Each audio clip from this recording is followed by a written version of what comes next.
My name is Tasha Moore, and I am the author of No Crying Aloud, A Boy's Journey to Understanding Hidden Emotions. Outside of being an author, I am also a mother to a beautiful 4-year-old daughter. I am the oldest of 3 siblings, and I am also a community conduit, I believe, and all of the work that I have done since I graduated from BCU in 2006 has always been connected to families or children in some type of way. And I believe that that makes me a conduit just of being able to help support families in their journey in so many different environments, so many different elements in the world. My usual demographic and target of families that I work with is in inner city, because I am a product of inner city youth coming from a single parent home. And so I have devoted myself to giving back to the same community that poured into me, because I believe in the old adage of it takes a village to raise a child. And I was completely surrounded by so many people in my village. And I feel blessed to be able to be a part of the village for so many children and families.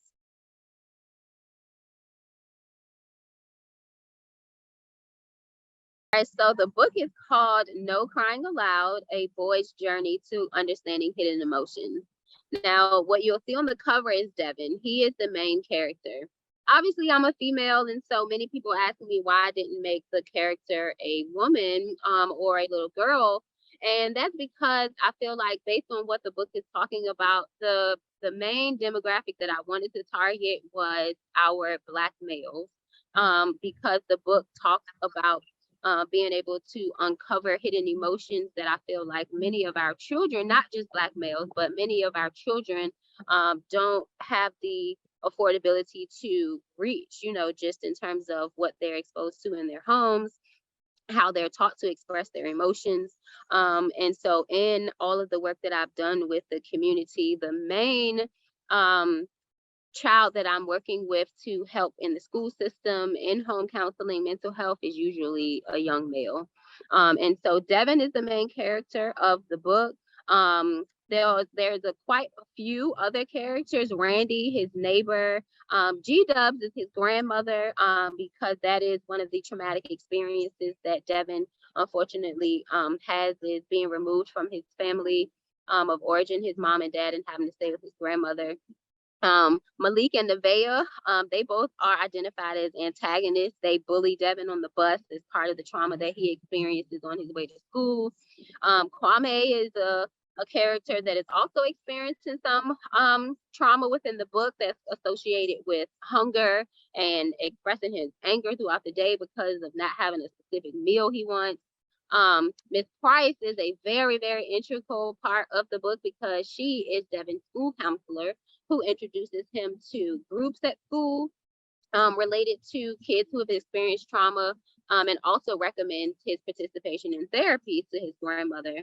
And in his cooperation and willingness to participate in therapy, he then meets Dr. Moore, who is his therapist. Kenya is a friend who experienced trauma of her own, which you would see in the book in terms of the outcome of her trauma. And then Micah and Ariel are also two characters who are also antagonists and are bullying Devin at school, which just further elevates the trauma that he experiences throughout the day. And then the last character is Mr. Wood, and he's a teacher who has worked with the school counselor, Ms. Price, to make sure that Devin has access to mindfulness and regulation tools to help him when he's having a tough time throughout the day. And those are all the main characters in the book. But Devin, for sure, is the main character, and we see him throughout the book going through the experiences of trauma throughout the day, starting on the school bus up until the end of the day. And then it also speaks to him being able to uncover some of the things that he recognizes as trauma throughout his life, as he's learned what trauma looks like from his therapist, Dr. Moore.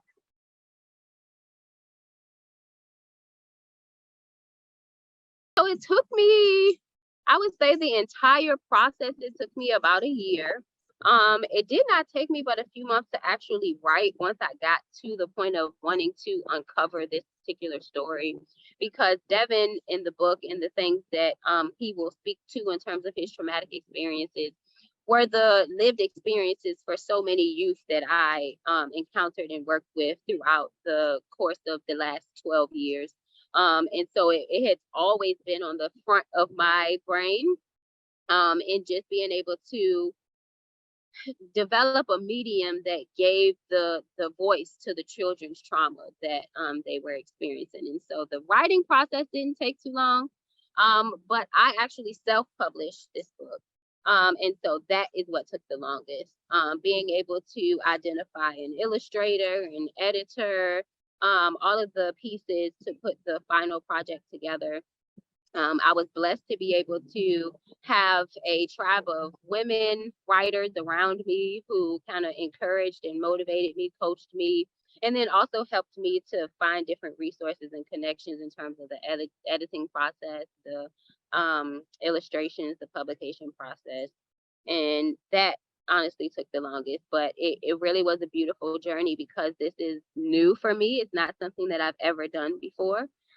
It's been a vision of mine for many years, but seeing it come to fruition is a complete different thing. And then in terms of the audience and who's a writer, being able to write a children's book is a different beast, and having to put together the images and pick the images with the words and doing the editing and the formatting. Um, it stretched me in ways that I did not imagine and I could not imagine, but it definitely was a beautiful process to see it transpire and unfold.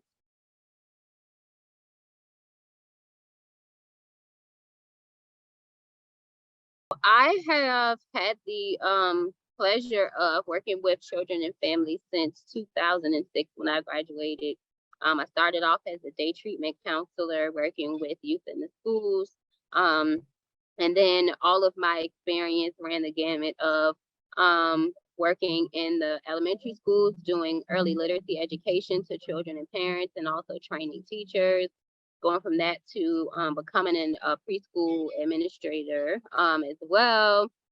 And then I transitioned from that to working with children who had severe emotional regulation issues and behavioral issues. And they were suspended from school and attending an alternative school. And then I transitioned from there to working in foster care, which was a beautiful, beautiful realm of the work that I had not been exposed to before. I was helping to train foster parents and then also place the foster children in the appropriate homes.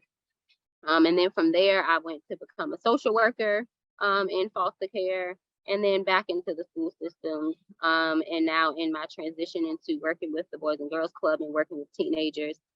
Throughout that time, I worked with a large number of demographics of kids from elementary all the way to high school and even some adults. And so everything that is in the book came from a story that had been repeated cyclically, unfortunately, through all the families that I work with. Not every single experience is exactly the same, but experiencing the trauma within the environment in which the children live is a cyclical pattern. Experiencing some of that trauma in those environments related to substance abuse or community violence, being removed from your biological family and having to live with other people, and just how that transition impacts the youth. All of that, like I said, has been part of the journey of working with youth and families over the years. And I also took my own personal experiences of trauma in my family and placed them in the characters and some pieces in the book as well.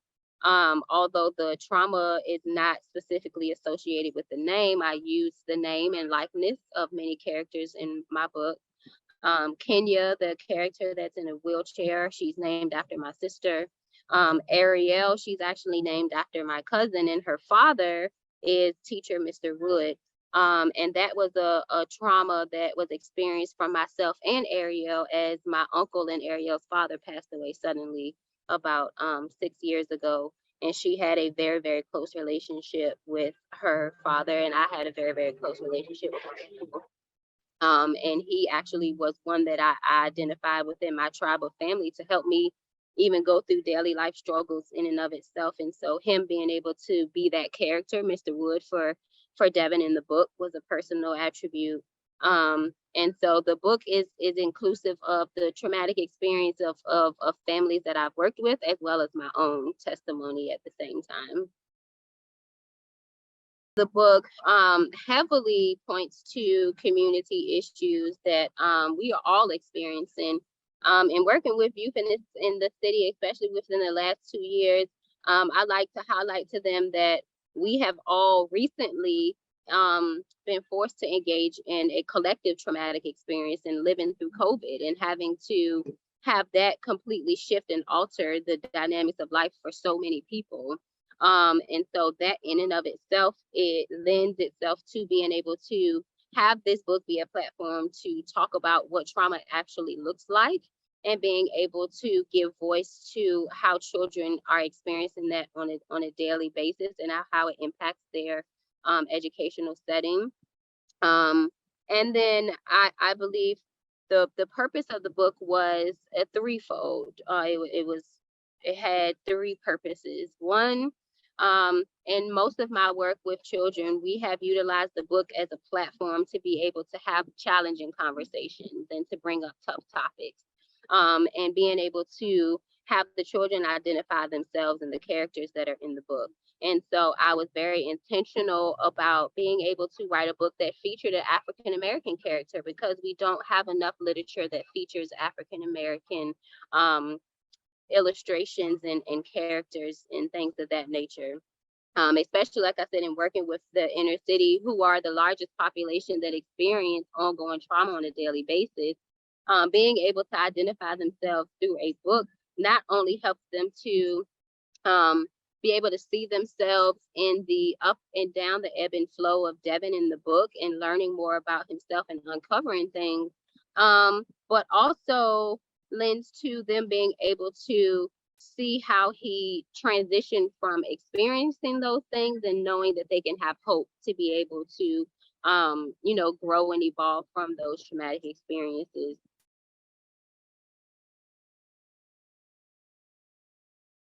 And so I like to point out a few more new statistics in regards to why I feel like this book is so important. Oh, before I do that, I'm sorry. Um, Being able to identify, go back to my 3 points. I'm sorry, I lost track. So um, the first one being able to have Devin be an African American character so that our kids can see themselves in the characters. I chose to specifically publish this book myself because I wanted to maintain the autonomy and the rawness of what is depicted in the book. Especially what you see on the front cover. Those are things that many of our youth see on a daily basis. Um, and I wanted to be able to ensure that those illustrations and the content really spoke to the intensity of what our kids experience on a regular basis. And I wanted to be able to talk about mental health issues at an early age, which is something that I feel like doesn't happen very often, specifically within our culture of African Americans. And being able to understand that some of the things that we experience creates a traumatic impact, and actually calling it that. And then the title, No Crying Aloud, A Boy's Journey to Understanding Hidden Emotions, was intentional because I wanted to work towards debunking that myth, especially within our African American culture, that boys aren't allowed to cry, that they don't have the same emotional capacity to experience life, that when something traumatic happens, that they're able to actually shed a tear because crying is cathartic, it's healing. But it's something that we oftentimes shut down for boys in their experience of their raw emotions. And so I wanted to be able to touch on all those particular things. But to go back to the points in regards to statistics in relation to the importance of the book, there is at least 1 in 7 children who have experienced child abuse or neglect within the past year. Actually, about 1,800 children unfortunately passed away from the abuse that they were experiencing in their homes in the United States. There are about 1 in 5 high school students who have been bullied, report bullying, whether that is in person or cyberbullying, which we know is such a huge issue that our children have to tackle these days with social media and access to electronics on their school property 1 or more times within their whole entire school year, which especially for high school students can completely change the trajectory of what is on their, report cards, on it's on their record how many times they've been suspended. And then also about 14 youth die from homicide every day. About 1,300 of these youth are treated in emergency rooms because of some type of violent related injury. And all of those things are within the book highlighted somewhere where there's bullying, there is death or some type of injury that caused permanent damage, like to Kenya. And so those are just the statistics from all over the world. And just all over the world, thinking about, like I said, in Richmond City, where I work, there's such a large population of, where I work and live, there's such a large population of youth that are experiencing that every single day.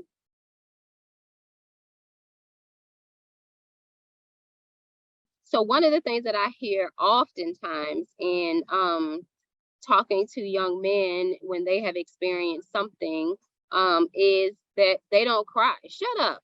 Boys don't cry. You need to be a man. Wipe those tears. I'll give you something to cry about, and that's one of the things that just really hurts my heart to hear, because that youth, that young boy is being authentic to the feeling that he has, the raw emotion that he has. And so even hearing that one statement in and of itself causes that young man to associate crying with something negative, that he is going to receive some type of punitive reaction from his parents or his caregivers. And so then he carries that for the rest of his life, and being able to quell those natural emotional tendencies that we all have. So that's a big one. Um, things like children are to be seen and not heard. I grew up in a generation where you didn't really talk back to your parents. You did not give any feedback about how you felt about things. Being able to have dialogue about what it is that you thought, and that created even a distance in my own family, and being able to understand how to connect to my own emotions, how to have my own authentic voice, how to have my own opinions and things. And so that's another one that I feel like we as a community need to work better towards, because children are to be seen and heard, because they are valuable parts of our society. They are our children. They're the next generation. Um, Another big one is therapy is for crazy people. You hear that a lot, especially within our culture, and in African Americans. We have all had somebody in our family that is identified as that crazy auntie or that crazy uncle who, when they come around, you're like, just avoid him. He crazy, child. But we have to do better at being able to utilize exact terminology so that we can be comfortable talking about mental health issues, identifying them. That auntie, that uncle, that child, they're not crazy. They might be depressed. They might be anxious.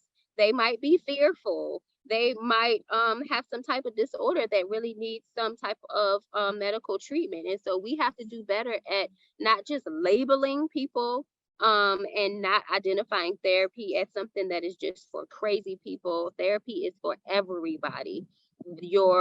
Regardless of your background, regardless of your race, therapy is a tool that can be used to help to heal through the things that we all experience in life. And it's not about being crazy at all. Another one that I like to highlight is when adults talk to children because they are having some type of emotional regulation issue or behavior issue, is what's wrong with you. But instead of saying what's wrong with you, I like to utilize the term what happened to you, because then when you say what's wrong with you to a person, generally that puts that person on defense, because they're already put in a position where they're feeling like they're wrong in some type of way. They're having to defend why they're behaving a certain way. And so oftentimes you don't get the authentic reaction of that person to identify, why am I behaving this way? They oftentimes escalate even more because they are defensive, as opposed to what happened to you. What happened to you oftentimes catches that person off guard to say, what do you mean, what happened to me? And then you have a dialogue. And what happened to you that is causing you to be so angry today? And then helping that child to be able to have the foresight into processing through, for instance, the examples of Devin. That teacher that encounters Devin as soon as he gets in school, he's likely going to be angry because of the bullying that he got on the bus from two of his peers. And so coming into the school and he's angry, a teacher might oftentimes say, just out of habit, what's wrong with you today, Devin? As opposed to, what happened to you today, Devin? And then Devin then has time to process and say, well, Malik and Nevaeh were on the bus cutting up. And then that starts an actual conversation. So those are the ones that I wanted to highlight in specific in terms of what I've heard or what I hear on a constant basis.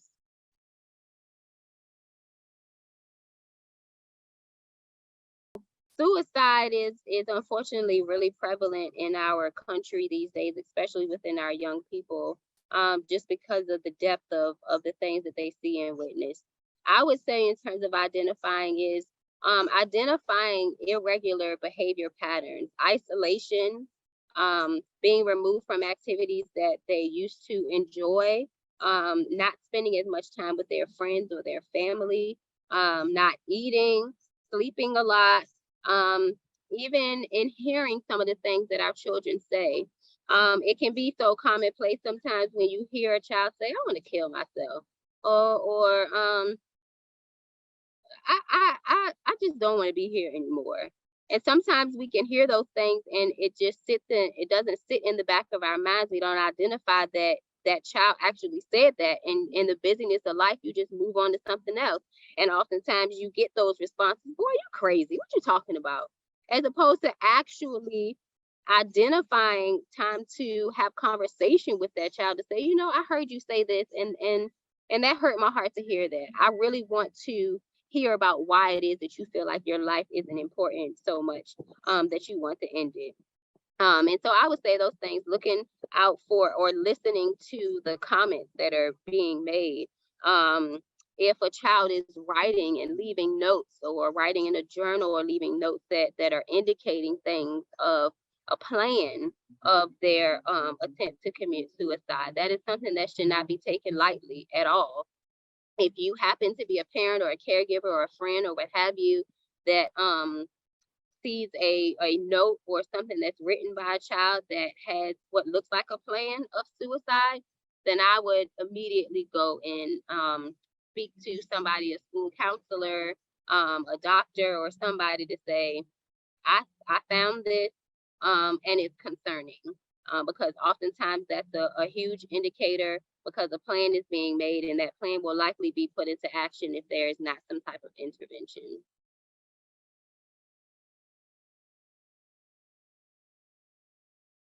There is an extreme cost associated with not addressing trauma. One of the main things, the reason why I wrote and had Devin be in the environment of school, is that is one of the first platforms that our children experience. They oftentimes spend the majority of their day in school compared to being at home. And oftentimes our children are expected to bend and conform to societal norms. And just the static quo of what you're supposed to be in school systems. But our children oftentimes go misdiagnosed because of the trauma that they experience.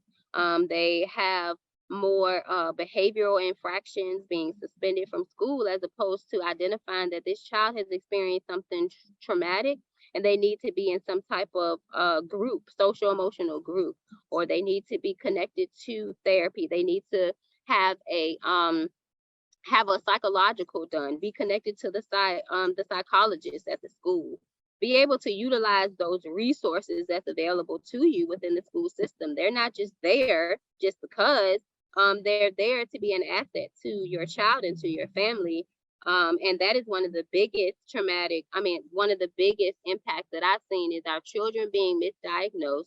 They oftentimes get what we call IEPs, individualized educational plans, identifying that they have some type of academic deficiency, but it's not an academic deficiency. It's that that child's brain is not able to process um, what it is that you have in front of them because of the trauma that is present on the prefrontal cortex. That's not that child's inability to learn.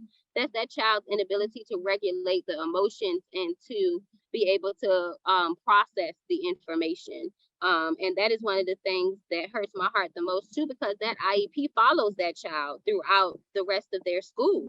And oftentimes our parents aren't fully educated on the process to know that something like an IEP is only supposed to be for 3 years, and that the school system is supposed to be working with the family to reduce the need for the IEP. It's not something that your child is supposed to have from kindergarten all the way to 12th grade, but it's so many of our families that actually have that happen because they do not advocate for their child. They do not advocate for themselves. Being able to, some of the other long-term traumatic things is being, like I said, having a lot of behavioral infractions, having children to become more sexually active, engaging in gangs or drug use, substance abuse, because they're looking for ways to quell what they are feeling in the inside, to decrease those strong feelings that they have on the inside, but they don't have the opportunity to talk through with trusted adults at school or in their homes. And we know that, as we see, especially in men, if they are not allowed to have their natural emotional reactions to things, then they turn into young men that are not emotionally fit to be in relationships, to be parents, to be a husband, to be a wife, because they can't, I'm sorry, to be a husband, because they don't have the capacity to express themselves in healthy ways that can create toxicity in relationships. And that's not just for men, I want to say, but that's also for women. But primarily because our men are not taught to identify the emotions that they feel, then that transitions into something later damaging along the lines of, like I said, them not being able to show up for themselves, their children, their families, and also engaging in risky behavior, like I said, being sexually active, creating and producing more children because they're looking to fill a void through that sexual activity, as opposed to saying that I really want a companion and a partner, somebody that's going to listen to me and hear me. And then, like I said, being able to get into drugs or substances or gangs, all of those are long-term impacts.